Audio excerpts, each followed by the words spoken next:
In today's lesson, we'll be learning how to derive the quadratic formula.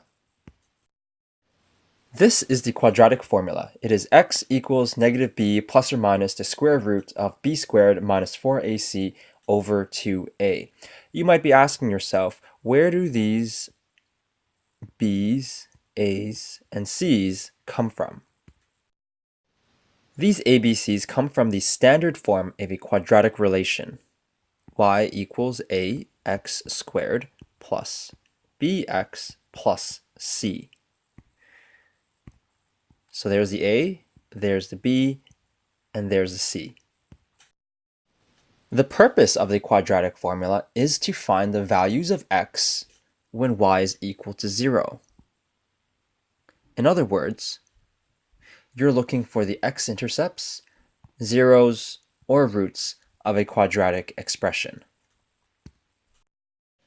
You can accomplish the same thing by factoring, subbing y equals 0, and solving for x. However, there are times when a quadratic expression is not factorable, and therefore you have to use the quadratic formula. I'm going to show you how to derive the quadratic formula from the standard form of a quadratic relation. So we're going to start with y equals ax squared plus bx plus c. Remember, the quadratic formula tells us the value of x when y is equal to 0. Therefore, I'm going to start this by saying sub y equals 0. So I'm going to replace the y with the value of 0, and everything else stays the same. At this point, we're going to complete the square. However, this is very difficult since we don't actually have numbers. We have a bunch of variables and constants, but we're going to use the exact same technique. So we're going to begin by group factoring our first two terms. I'm going to factor out a. When I factor, I'm dividing those terms by a. So a goes in front of the brackets, that becomes x squared. And since there is no a in bx, we're going to say bx over a. The plus c stays exactly the same. When you're completing the square, you have to look at the coefficient of the term which contains x. So the coefficient here is positive b over a. So I'm going to take that positive b over a, I'm going to divide it by 2, and I'm going to square it. You've done this before when completing the square. Remember, dividing by 2 actually means multiplying by the reciprocal. So this is b over a multiplied by 1 over 2, and then it is squared. So at this point, all you need to do is simplify this. So b times 1 is just b, a times 2 is 2a.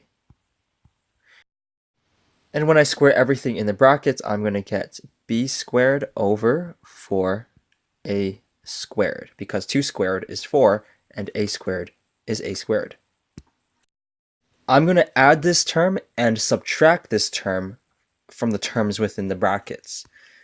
And if I add and subtract the same term, that really is 0. So I'm not really changing anything.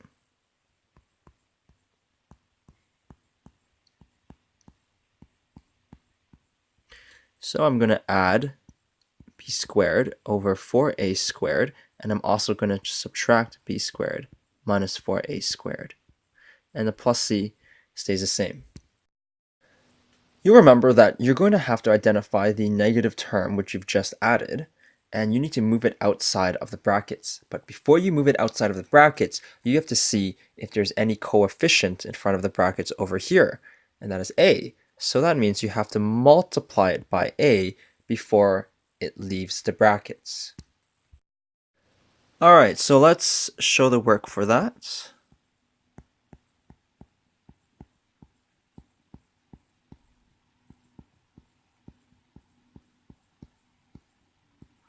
So I've moved it outside of the brackets, but you have to remember to multiply it by a. When you do that, you have to take a close look at the variables. So technically, I have an a in the numerator and an a in the denominator.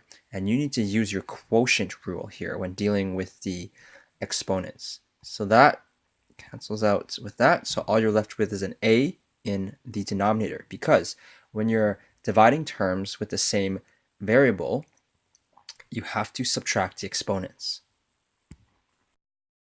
So after we cancel out one of those a's, I'm just going to show you what it simplifies to.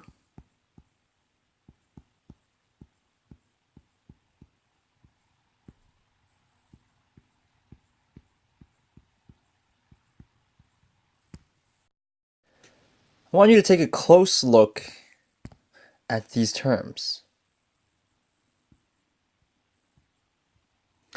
Basically, we have a fraction adding to a non-fraction, but we want to add them, but they do not have the same denominator. So I can make them have the same denominator. I'm going to multiply c by 4a over 4a, because 4a divided by 4a basically is 1, and anything multiplied by 1 stays the same. So I haven't really, again, changed the equation here.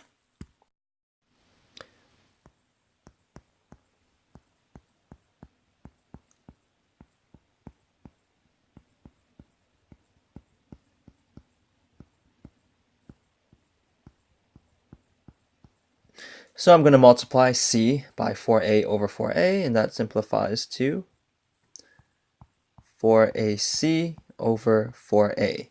And as you can see, these now both have the same denominator, which means we can just go ahead and add the numerators.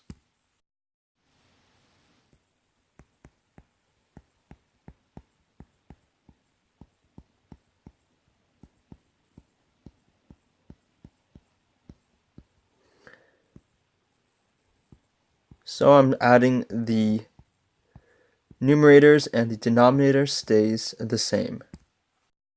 I want you to take a close look at the three terms within the brackets. When you complete the square, you're creating a perfect square trinomial. If you go back to some of our rough calculations from before, you'll see that we came up with this term, b over 2a. And if you've been noticing the complete the square questions you've been practicing, that number plays an important role when you're trying to figure out a binomial which is going to be squared. So the perfect square trinomial factors into x plus b over 2a squared, and everything else stays the same. This giant term at the very end needs now to be moved to the other side of the equation. So when you move it to the other side of the equation, you have to do the opposite operation to both sides. So we need to add this term to both sides. You know that it's going to cancel out on the right side, but on the left side, it will now be positive.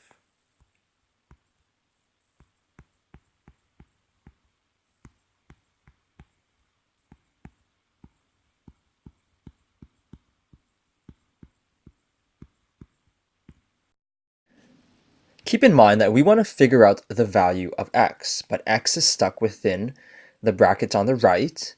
It is being squared, and it is also stuck with a coefficient of a. So let's try and get rid of this coefficient of a. So let's do the opposite operation to both sides of this equation. So we're going to divide both sides by a. These a's are going to cancel out. And over on the left, we are dividing by a, but there's a fraction involved. So you know that when you divide by a, you're multiplying by the reciprocal. So you're multiplying by 1 over a.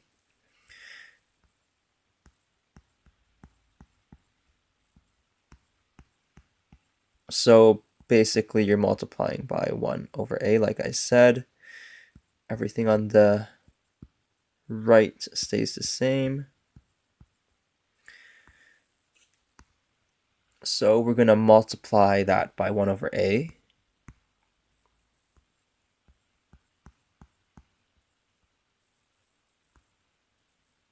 And here we're going to use the product rule. When you're multiplying terms with the same variable or the same base, you just add the exponents. So that becomes 4a squared.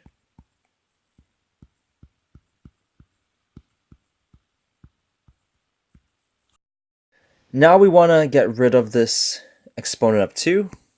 To get rid of the exponent of 2, you need to square root both sides. When you square root, you should get in the habit of putting a plus sign and negative sign in front, because theoretically you can get two values when you square root something. So let's simplify some of these terms.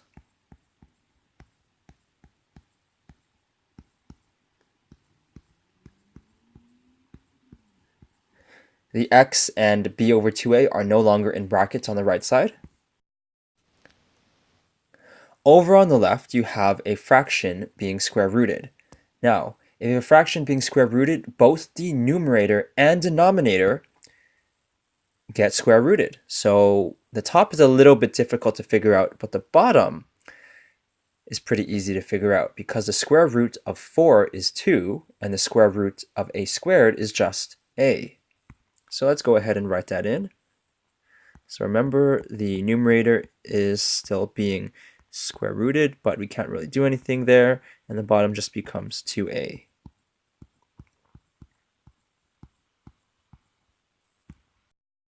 As you can see on the right side, x is almost isolated. However, it is still stuck with this positive b over 2a. We want to move it to the other side of the equation, which means instead of adding, we're going to subtract it from both sides. So I'm going to put the negative b over 2a out in front.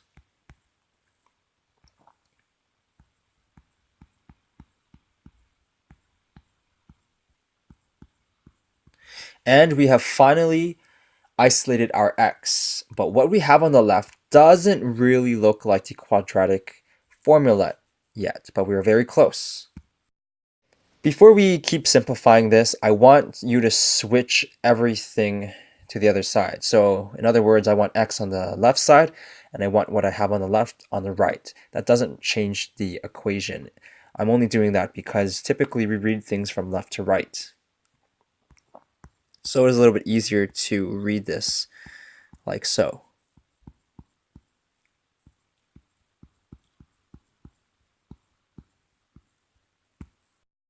You'll notice that basically we have two fractions and they have the same denominator, which means you can go ahead and just put the numerators together and the denominators stay the same. So let's do that.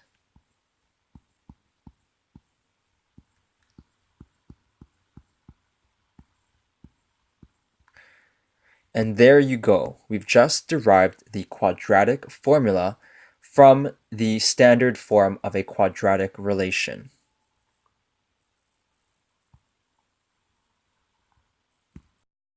As you can see, there are many steps involved with deriving the quadratic formula.